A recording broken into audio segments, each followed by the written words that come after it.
vários tipos de droga, a gente sabe que normalmente esse tipo de pessoas, como ele convive com vários tipos de pessoas lá fora, geralmente elas têm raiva de crente ou têm raiva e muitas vezes nem quer passar na frente de uma igreja evangélica. E como foi a sua juventude quando você estava com efeito de droga, ou quando você se aproximava alguém do seu lado, dizendo que era um pastor, ou que era um presbítero, ou que era um evangelista? Conta um pouquinho dessa parte aí. Bem, engraçado, no meu caso, ele foi o oposto. Porque eu me lembro, o senhor falando agora, bem rapidinho a imagem na minha mente. Eu me lembro que eu sentava aqui na Praça da Gurilândia, a gente ficava sentado em 8, 10 rapazes ali, e eu sempre falava para ele: a gente precisa largar essa vida, precisa parar com isso. Ah, só estamos sofrendo. Então eu evangelizava sem saber. Aí eles ficavam com raiva de mim, porque eu estava no meio deles falando: olha, a gente só fica bebendo, não vamos ter família, vamos viver assim o resto da vida. Aí quando vinha um pastor, quando vinha outro, eu sempre respeitei, irmão. Sempre respeitei, porque eu sabia dentro de mim que aquela pessoa vinha com um enviado especial e vinha com uma palavra. Só que ao mesmo tempo que eu respeitava, a hora que me dava os folhetinhos, eu amassava e jogava fora. Mas nunca deixei, nunca afrontei, nunca fui de conta. Já tive amigos que falavam que se viesse na frente ia chutar, que não adiantava vir falar com eles. Mas comigo foi ao contrário. Eu sempre dei ouvido, né? Até o dia que Jesus me ouviu e quis falar comigo diretamente.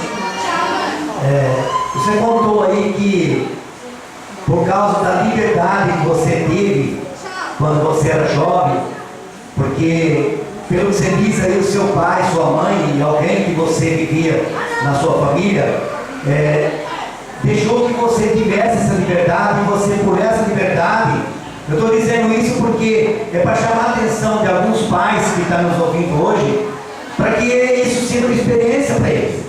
Porque nós sabemos que quando o pai dá muita liberdade para o filho e ele se torna a conviver com as coisas do mundo, ele acaba consumindo as coisas do próprio mundo.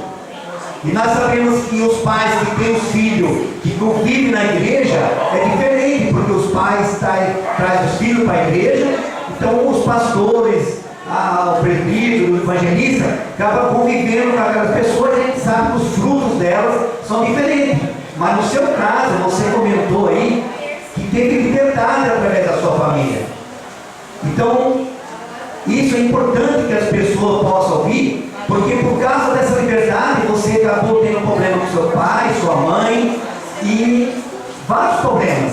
Eu queria que você contasse um pouquinho, depois que você se converteu e passou a conviver na igreja e passou a ter um compromisso com Deus, o que realmente, aquilo que passou com referência à sua família, seu pai, sua mãe, como você convenceu eles para que hoje eles pudessem estar aqui na igreja, para que todos possam entender isso? Bem, a liberdade ela é difícil porque sempre foi me dada liberdade. Então, a liberdade, o mundo está aí para te oferecer o que ele quer, né? Te oferece bebida, te oferece drogas ilícitas, te oferece prostituição, te oferece um monte de coisa que nós sabemos, embasado dentro da palavra de Deus, é coisa que o diabo pode manejar e maneja muito bem. E com essa liberdade eu fui crescendo e conhecendo as coisas do mundo, onde trouxe muita tristeza para minha família. Como eu já tinha um trauma familiar muito grande, né, um trauma emocional muito grande em relação ao meu pai e minha mãe, com quem eu tinha próximo mais distante, porque não gostavam de mim, nem eu deles, não tinha amizade com eles. Vivi 29 anos separado deles, hoje eu tenho 37 só, né, vivo pouco hoje, graças a Deus, curto muito eles. Mas através dessa liberdade que eles me deram, que minha avó me deu, enfim, que o diabo soube aproveitar na minha vida, eu trouxe muita tristeza, trouxe muita mágoa, muito sofrimento. Aí com isso, quando Jesus veio, ele me buscou, me resgatou, eu tive que pagar um preço. Isso eu confesso para vocês que eu pago um preço até hoje. 9 anos se passaram, mas ainda tenho certeza que tem um ou outro da minha família que ainda olha com um olhar diferente. Olha assim, falando assim, olha, a qualquer momento ele vai voltar para trás, a qualquer momento ele vai usar droga. Então eu quero dizer que a única forma que eu tive de trabalhar isso na minha vida e mudar isso daí foi o tempo. A palavra de Deus diz em Eclesiastes 3 que para todas as coisas há um tempo determinado. Então eu tive que dar tempo ao tempo. 1 ano se passou, 2 anos. Aí fui na casa de um tio, fui visitar uma tia. Não porque eu fui, me convidaram. Aí minha avó me abriu a porta da casa dela, meu pai, minha mãe. 9 anos se passaram, eu tenho um convívio com a minha família. É o tempo que pode mudar as coisas. É porque nós sabemos que o seu testemunho, ele não é para fazer nenhuma crítica a nenhuma religião, porque o padre ou algum outro presidente de alguma igreja tal, que possa ver isso hoje. O que nós estamos formando aqui é que realmente nas igrejas evangélicas nós sabemos que o pastor, o evangelista, o diácono, o presbítero, todos ensinados para cuidar das ovelhas. E esse trabalho, ele é que nem você diz, ele tem que se pagar o preço. E muitas pessoas que estão no mundão agora, eles não têm noção de que quantas vezes você tem que largar a sua esposa em casa, sua filhinha. Também muitos dias nem passam bem, porque o pastor liga para você e diz: olha, nós estamos com uma visita programada amanhã, é uma família que está passando por um problema, ou é um doente, alguma coisa, eu tenho que levar a ceia na casa de um membro. Quantas vezes você foi chamado pelo pastor e o que você sabe sobre isso do trabalho do evangelista? Olha, muitas vezes a gente é solicitado, às vezes o pastor chama a gente para fazer uma visita, liga: ô irmão, nós vamos na casa de recuperação, vamos lá, vamos, pastor. Irmão, nós vamos visitar uma família que está precisando, vamos lá. Mas muitas vezes bate na porta da casa da gente. Umas 3 semanas atrás bateu um jovem. Era chuvoso, estava chovendo muito, era 11h30 da noite. Ele bateu pedindo um prato de comida. E ele falou que ele precisava de ajuda e ele queria ir para uma casa de recuperação. Aí eu liguei para o pastor amigo meu e ele falou para mim: não pode trazer ele aqui, eu já conheço ele, mas traz ele aqui. Sabe? Mas é com sacrifício que nós fazemos essas coisas. Fazendo por amor, porque sabemos que a gente não pode desistir. O trabalho do evangelista é isso, é evangelizar, buscar almas para o reino. Aí a alma bate na porta da tua casa, eu não posso dar as costas. Eu não dou as costas para nenhuma alma e jamais vou dar. É um trabalho do pastor, é o trabalho do presbítero, é o trabalho do obreiro, é o trabalho do evangelista. Muitas vezes a gente vê aqui, já tive história aqui, eu, pastor José, a gente, com um jovem chamado Paulo, quando nós fizemos a primeira cruzada, esse jovem, ele veio, pediu ajuda, se reconciliou com o Senhor, nós levamos, ele saiu, voltou, mas o amor de Jesus é um amor incondicional, assim como ele fez com o profeta Oséias. É um amor incondicional. Nós temos que amar acima de tudo. Então o trabalho do evangelista é buscar almas, evangelizar, falar do amor de Cristo, trazer para a igreja, para que através da vida do pastor, através dos irmãos e através de Jesus, essa vida possa ser transformada e restaurada. Evangelista, eu tenho acompanhado o seu ministério há pouco tempo, mas eu tenho acompanhado, e eu vejo que você, como membro, é um membro que o pastor confia em você é uma pessoa séria e tem mostrado através das suas atitudes. E uma coisa que eu acho de grande importância, que você sempre fala nas suas pregações, e que é a importância de um membro da igreja se enraizar na igreja. Porque eu vejo que você chama muita atenção daquele membro na qual você, a mim, o pastor, que vocês acolhem ele lá todo destruído, machucado, você acaba curando as feridas dele através da palavra, através de algo que ele necessita, e depois a gente sabe que em pouco tempo ele acaba se desviando. Então, em toda pregação sua, a gente vê a preocupação do seu trabalho na importância de levar a mensagem para que o membro creia que é importante se enraizar na palavra e na igreja onde convive, porque isso é importante, porque acaba se enraizando e crescendo na palavra. Exatamente. Agora está acontecendo um fato na minha vida. Eu entrei nessa igreja no dia 10 de janeiro de 2010. Agora, dia 10 de janeiro de 2016, eu completo 6 anos nesse ministério. E sempre morei perto, sempre morei 2 quadras, 3 quadras. Agora eu vou morar a praticamente 12 quilômetros daqui. É longe, né? Se eu for dar vazão para o que as pessoas falam ou pensam, eu estaria julgando. Mas eu posso até abrir um parênteses aqui. Eu tenho certeza que tem pessoas falando assim: agora eu quero ver se ele vai vir na igreja mesmo. Agora eu quero ver se ele vai vir cultuar aqui mesmo. Irmão, como eu sempre bato nessa tecla, como a palmeira. A palmeira, ela cresce a sua raiz para cima, e ao mesmo tempo que ela cresce para cima, ela cresce para baixo. E a palmeira pode bater o vento que for, ela não derruba, ela enarca, ela venta, mas ela não cai. Aí as pessoas arrumam desculpa, presbítero: porque eu estou nessa igreja, essa igreja não aguento mais, eu vou para outra igreja, e fica 2 anos naquela igreja. Mas ela pôs um pacotinho dos seus problemas, colocou dentro do seu bolso e levou, e lá ficou. Eles acham que o problema está na igreja, eles acham que o problema está no pastor, na pastora, nos irmãos, eles acham que o problema está no convívio social dentro da igreja. Não, o problema está no eu, no nosso problema. Eu estou aqui há 6 anos, esses dias eu até brinquei, eu falei que às vezes nós somos como gato, damos as nossas arranhadas, né? Mas aí vem o Senhor Jesus, nos lapida, nos molda. Eu tenho exemplos aqui já com a pastora Rosana, que está aqui, né? Quantas vezes ela falou: eu não gostava, mas o que é? Daí depois Deus trabalhou e foi trabalhando a nossa vida com o pastor, porque a nossa vida só vai crescer se nós enraizarmos. Não tem como, não tem como. Então, enraizar quer dizer fortificar, é alicerçar, crescer, é onde nós vamos ter forma, e é onde o vento vai passar, onde o vento vai soprar, mas é onde a sua casa vai estar alicerçada.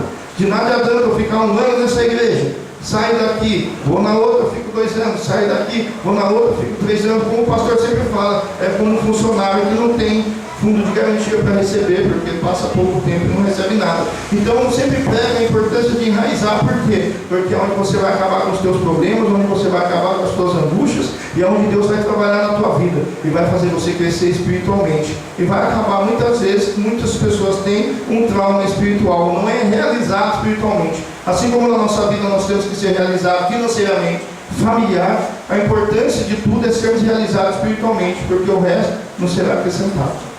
A gente viu ontem a homenagem aos 10 anos dessa igreja, e que foi uma maravilha, e a gente está vendo que a igreja até está juntando mais membros, alguns mesmos membros que tinham se afastado, e eu tenho certeza que com esse esforço, a união de todos aqui, os membros vão se aproximando mais, porque vê o interesse do pastor, da união dos seus obreiros juntos, de estar mudando, de criando algo para acolher melhor os membros.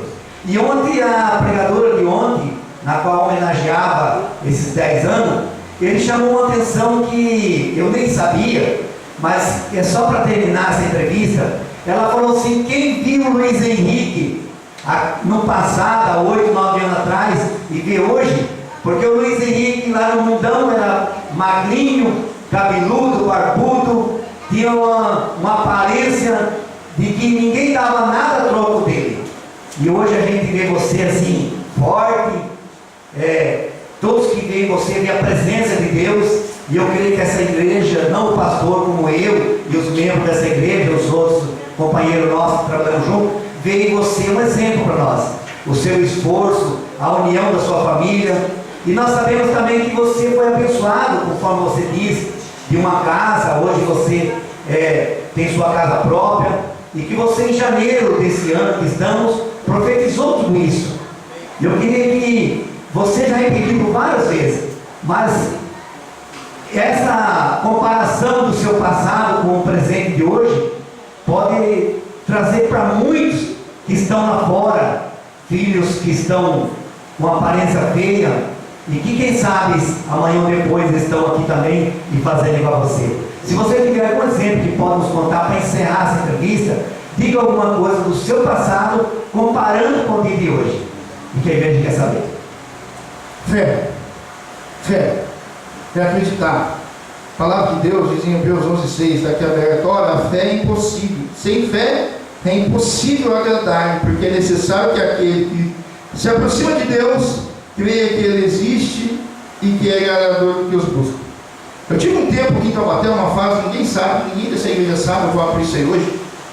Eu fui acometido de um espírito imundo que me trouxe perca de memórias e sentido.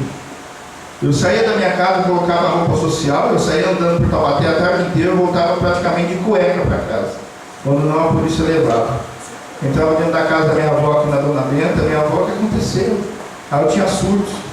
Eu era um endemoniado, lá fora, né? E eu não sabia. Só que muitas vezes eu andava, aí, eu já cheguei a andar daqui até a estrada do Itaim, aí eu vi um pobre na rua, tirava minha camiseta e dava. Eu vi um mendigo na rua, tirava meu sapato e dava. Aí eu voltava para casa só de bermuda, sem camisa, sem nada. Eu tinha saído completo de manhã. E eu olhava para o céu, olhava para as árvores, eu falava com Deus que eu não conhecia como eu conheço hoje. Um dia Deus vai mudar a minha história. Um dia Deus vai fazer isso. Porque eu tinha um espírito dentro de mim de inferioridade. Eu sentia dó de mim mesmo. E a pior coisa, presbítero, que um ser humano pode fazer é sentir dó de si. Uma pessoa que usa droga hoje, ela sente dó de si mesma. Ela fala, eu uso crack, eu uso cocaína, eu sou assim. E dó é um sentimento horrível. Eu acho que dó não tem que sentir pena. Eu acho que você tem que levantar a cabeça e ter coragem.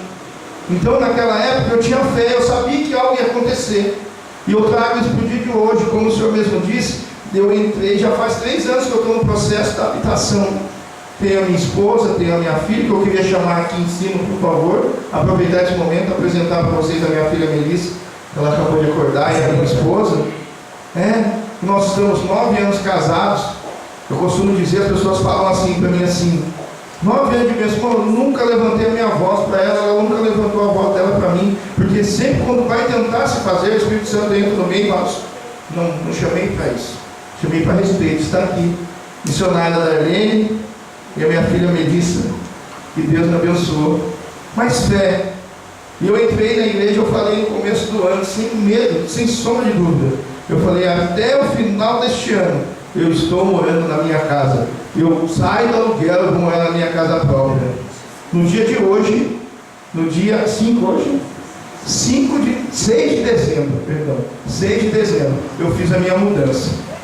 Fiz a minha mudança para a casa própria. Então, presbítero, respondendo a sua pergunta, é a fé. Eu não conhecia essa fé que eu tinha, eu vim conhecer depois que eu me converti. Aí, uns tempos atrás, eu lembrando, eu falei, nossa, naquela época eu já tinha fé, só que eu não sabia exercitar. Então, o que falta hoje é exercitar a fé, põe em ação. E resumindo tudo isso, pelo que você nos informou, nós sabemos que o jovem, a ansiedade dele, e por falta de conhecimento, ele acaba se jogando ao mundo, e nós sabemos que o mundo, a porta é grande, e você deixou bem claro que muitas vezes a falta de oportunidade, a falta de crer na pessoa por si próprio, a falta do acompanhamento da família, muitas vezes faz com que o filho se afaste dos pais. Então, esse exemplo seu hoje mostra que há jeito para tudo. Conforme você disse, precisa crer, precisa saber se valorizar a si próprio e se entregar a Deus, porque nós sabemos que a nossa vida aqui terrena é tão pequena, e muitas vezes a gente tem que aproveitar a nossa juventude, que podia ser muito bonita. Os jovens que estão lá fora estragam a própria saúde, aí quando acorda, estragou a própria saúde com drogas, com coisas do mundo, que depois podem se prejudicar por a vida inteira. Então, esse exemplo foi muito bom, porque muitos pais, nesse momento, vai estar ouvindo e vai tirar exemplo para eles. Então, eu gostaria que nesse momento você só dirigisse uma oração pequena, com poucas palavras, mas para que o Senhor seja glorificado e muitos tenham exemplo nisso de você hoje. Amém. Só queria abrir um parênteses antes de orar. Todo ser humano tem 4 coisas importantes, você que me ouve, onde você estiver. Grava isso que eu vou dizer, e onde você estiver. O Pedro falou que essa voz vai rodar o mundo. Eu creio em nome de Jesus. Então, tem 4 coisas na vida de um ser humano que é importante: dignidade, caráter, respeito e amor próprio. Mas caráter, dignidade e respeito, nada acontece se você não se amar. Ame a si mesmo, jovem. Você que me ouve aí, se você está usando droga, tem os seus problemas, está passando por dificuldade, eu sou a prova viva de que Jesus muda e Jesus transforma. Ame a si mesmo, olhe no espelho e mude a atitude. você vai ver o que Deus vai fazer na tua vida. Dignidade, caráter e respeito estão à tua porta, basta você se amar. Senhor, muito obrigado em nome de Jesus, por tudo que o Senhor está fazendo, pelo dia de hoje, pela bênção que o Senhor nos deu, e por essas vidas que nos ouvem. Eu peço que o Senhor acompanhe, ó Pai, agora cada um que está assistindo essa entrevista, está assistindo esse vídeo, que o Senhor possa tocar nos corações, possa tocar nas vidas, e que essas vidas possam ser transformadas. O Senhor nos deu o livre-arbítrio, o direito de escolha, e cada um tem o seu. Mas a tua palavra diz que tudo quanto eu pedindo, crendo, em teu nome, na oração, eu vou receber. Então eu creio que muitas vidas vão ser libertas por esta mensagem, em nome de Jesus. Amém.